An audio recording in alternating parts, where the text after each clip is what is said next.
मैं doctor Pushpa Kumari, department of psychology, Kamla Rai college Gopalganj, JP university Chhapra.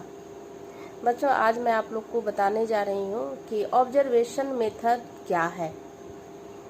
Observation method मनोविज्ञान की सबसे दूसरी विधि है।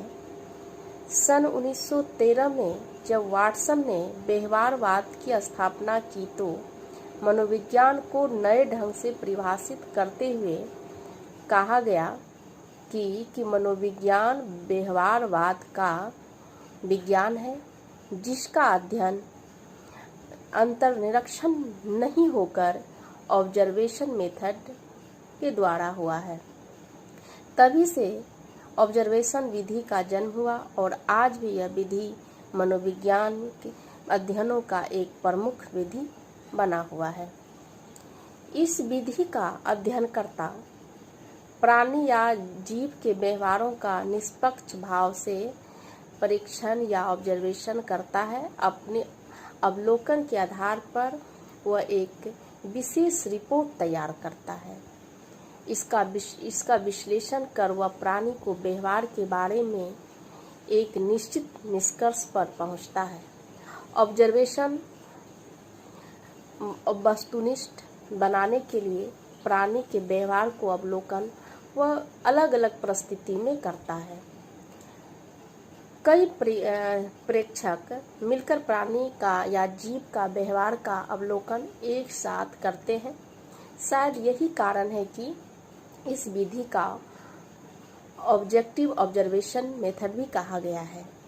अध्ययनकर्ताओं के दोनों तरह के व्यवहार, जैसे इंटरनल या एक्सटर्नल बिहेवियर का इसमें मीन्स, जैसे एक्सटर्नल बिहेवियर को हम देखेंगे तो दौड़ना, रोना, खेलना, या फिर इंटरनल बिहेवियर को देखेंगे जैसे रक्तचाप में परिवर्तन, हृदय की धड़कन में परिवर्तन, ये सब हम ऑब्जर्व करते हैं। अब ऑब्जेक्टिव मेथड का है, इसकी दो विशेषता है। जैसे परीक्षण हमेशा उद्देश्यपूर्ण तथा सूक्ष्म होता है। यदि हम कहेंगे, दूसरे शब्द हम कह सकते हैं कि परीक्षक जो है किसी उद्देश्य से प्राणी का व्यवहार के किसी खास पहलू पर अधिक ध्यान देते हुए परीक्षण करता है। अब परीक्षण का उद्देश्य अध्ययन नियमों के संबंधित या वेरिएबल के बीच पारस्परिक संबंधों को पता लगाना होता है। परीक्षण निम्नलिखित 3 प्रकार के होते हैं। एक होते हैं सहभागी परीक्षण, दूसरा होता है असहभागी और तीसरा होता है स्वाभाविक परीक्षण। अब सहभागी परीक्षण की यदि बात किया जाए कि सहभागी परीक्षण क्या है, तो सहभागी परीक्षण की जब वह परीक्षण है कि इस विधि में परीक्षक उन व्यवहारों में हाथ बटाते हुए परीक्षण करते हैं जिसका उन्हें अध्ययन करना होता है। यह परीक्षक भी लोगों के काम को उसकी साथ मिलकर करते हैं तथा उसके व्यवहार को परीक्षण भी करते हैं। जैसे उद्योग का किसी भी व्यवसाय में यदि कार्यरत श्रमिक है और उस पर हम यदि परीक्षण किया जाए तो वो इंसान उस फैक्ट्री में या लेबर के साथ काम करना पड़ता है। खुद उसकी समस्या से अवगत होने के लिए वो खुद उस जगह पे लेबर से मिलते हैं या उसके साथ मिलकर काम करते हैं। अब उसी तरह से हम अस्वाभाविक परीक्षण, यह है कि परीक्षण को इस विधि में परीक्षक व्यक्ति के उन व्यवहारों के हाथ नहीं बटाता है जिनका उसे परीक्षण करना होता है। परीक्षक दूर से ही व्यक्ति का व्यवहार का अध्ययन करता है। जैसे नैदानिक या शैक्षिक या सामाजिक या औद्योगिक परिस्थिति में व्यक्तियों का व्यवहार का परीक्षण प्राय इन विधि के द्वारा किया जाता है। अब तीसरा है कि स्वाभाविक परीक्षण।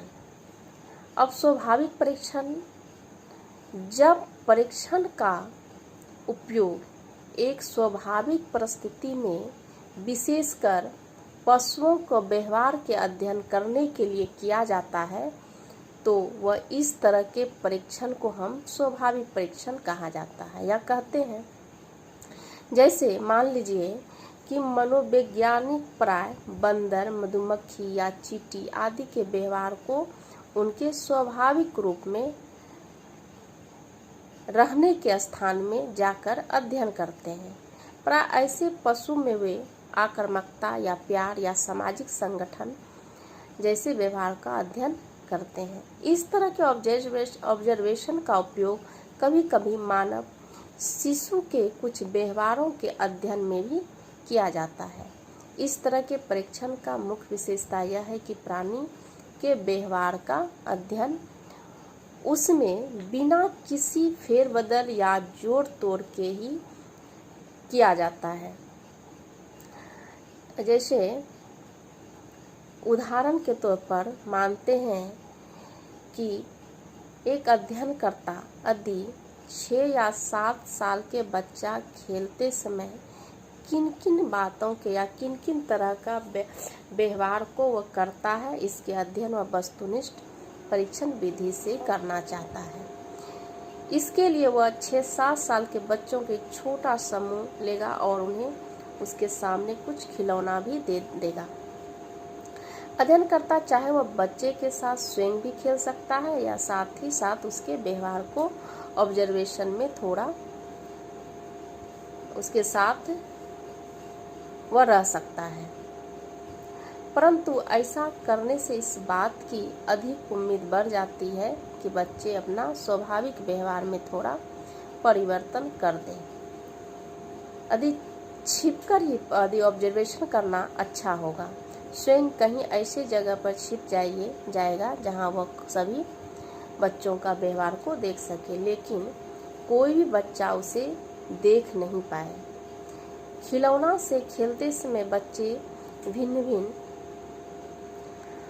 प्रकार का व्यवहार दिखा सकते हैं और कुछ बच्चा हंसेगा, कुछ रोएगा, कुछ चुपचाप बैठा रहेगा।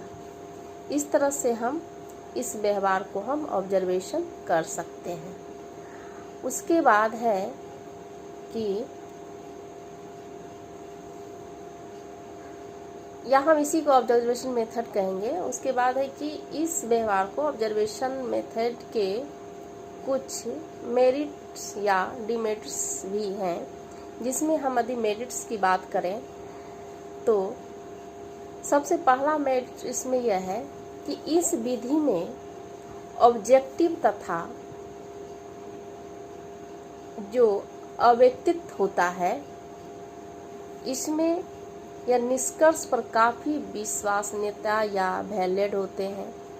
उदाहरण के तौर पर हम मान लेते हैं कि अगर कोई व्यक्ति किसी भी परिस्थिति में जोर जोर से बोल रहा है और उसकी आंखें थोड़ा चेहरा या लाल है या उसका परीक्षण कर कोई व्यक्ति इस निष्कर्ष पर पहुंचेगा कि वो व्यक्ति क्रोधित है। इस तरह से स्पष्ट है कि इस विधि में जो हम ऑब्जर्वेशन करते हैं वह वस्तुनिष्ठ एवं अव्यक्तित्व होता है। इससे व्यक्ति को सही निष्कर्ष पर पहुंचने में मदद मिलती है। अब इस विधि से मनोविज्ञान का अध्ययन का क्षेत्र जो है काफ़ी विस्तृत कर दिया गया है। अंतरिक्षण विधि का प्रयोग सिर्फ जो है वयस्क व्यक्ति पर ही किया जाता था। मनोविज्ञान में सिर्फ उन्हीं व्यक्तियों को मानसिक प्रक्रियाओं का अध्ययन किया जाता था, परंतु ऑब्जर्वेशन मेथड का प्रयोग छोटे बच्चे या पागल या अपाहिज शिशु आदि पर भी आसानी से किया जाता है। और तीसरा इसमें है गुण है कि इस विधि के द्वारा एक समय में एक से अधिक प्राणियों के व्यवहार का निरीक्षण आसानी से किया जा सकता है। और चूंकि परीक्षण विधि में सांख्यिकीय विश्लेषण संभव है तथा साथ ही साथ इसके द्वारा कई व्यक्तियों का एक साथ अध्ययन किया जा सकता है। इसे प्राप्त परिणाम को हम सम्मानीकरण अन्य दूसरे व्यक्तियों के लिए भी काफ़ी दृष्टता से किया जाता है। अब हम इस विधि का कुछ दोष के बारे में बताते हैं कि इस विधि के गुण के साथ साथ कुछ दोष भी पाए जाते हैं। दोष में प्राय यह देखा गया है कि परीक्षण करते समय परीक्षक की अपनी पूर्वाग्रह, जो मनोवृत्ति आदि का भी प्रभाव इसके परीक्षण पर पड़ता है। दूसरे शब्दों में कह सकते हैं कि परीक्षण द्वारा किया गया जो ऑब्जेक्टिव न होकर सब्जेक्टिव हो जाता है। ऐसी परिस्थिति में प्राप्त निष्कर्ष जो है बहुत अधिक वैलिड नहीं रह जाता है।